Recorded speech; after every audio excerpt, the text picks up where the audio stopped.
Tokyo's Sexwale, an ANC veteran, wants Paul Mashatile to be the next president of South Africa when the country's next general election is held in 2029. In a comprehensive conversation with author and broadcaster Wim Walsh on Wednesday, Sexwale discussed the government of national unity, GNU, Mashatile, AfriForum, and EFF leader juliusmalema. State presidents are not allowed to serve more than 2 complete terms in office under the South African Constitution. The 2 terms do not, however, include Ramaphosa's initial completion of the unfinished term of his successor, Jacob Zuma, who was ousted by the ANC. Ramaphosa may therefore be able to retain the presidency until the 2029 general elections. However, who would succeed him?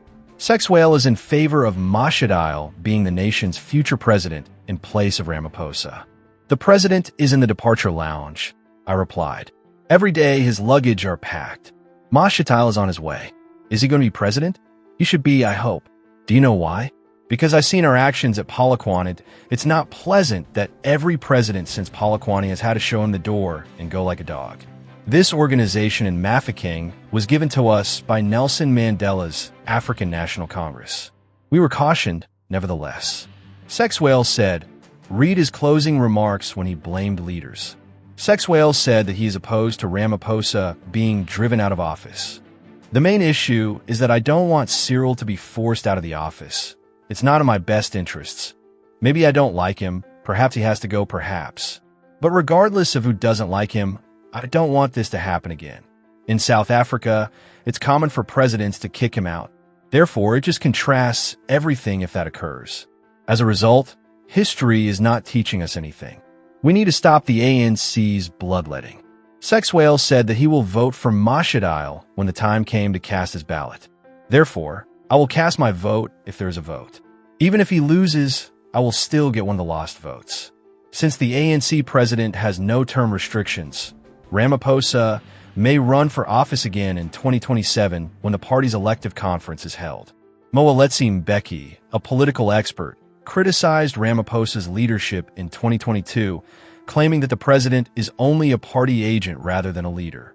Despite failing as South Africa's president, he said that Ramaphosa had one of the greatest public relations engines he could imagine, even better than Bell Pottinger. John Hlophe, the former judge president of the Western Cape, made another appearance in the High Court on Monday to contest the Judicial Service Commission's, JSC, ruling that barred him from serving in any judicial capacity. After finding Hlophe guilty of egregious misconduct for trying to sway the judges of the Constitutional Court in a 2008 case involving then-President Jacob Zuma, the JSC banned him. In 2024, Hlophe was impeached, which was the first time a judge in South Africa had been removed from office since the country's democratic transition in 1994. Hlophe contended, on behalf of senior counsel advocate Dalim Pofu, that the JSC's ruling was politically motivated, procedurally defective, and illegal.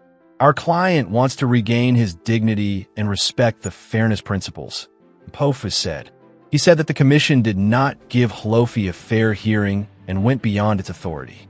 Advocate Wim Trengove, speaking on behalf of the state, justified the JSC's ruling, claiming that Hlophe's actions compromised judicial independence. Due procedure was followed by the JSC. Trengove said that a judge who tries to influence judgments made by the Constitutional Court cannot escape punishment.